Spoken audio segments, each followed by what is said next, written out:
तो भाई लोग, आप लोग से एक बात बोलना था, ठीक है?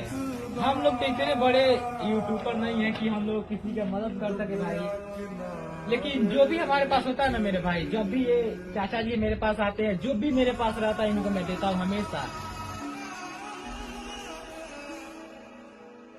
अगर आप लोग भाई मैं लीक कर देता हूँ ना, जिस दिन मैं आगे चला जाऊंगा इन चच्चे को इतना इतना ज्यादा मारूंगा ना मेरे भाई, इतना ज्यादा अच्छे घर अच्छे कपड़े नहीं दी ना मेरे भाई, तो मैं आपके सामने वीडियो बनाना बंद कर दूंगा। तो चाचा जी मेरे पास जितना था, देखो 5 रुपया कसम से मैं बोला, किसी के पास पैसा नहीं था, इसके पास केवल पैसा तो मेरे को दिया, मेरे फोन पे है लेकिन चाचा जी के पास नहीं है।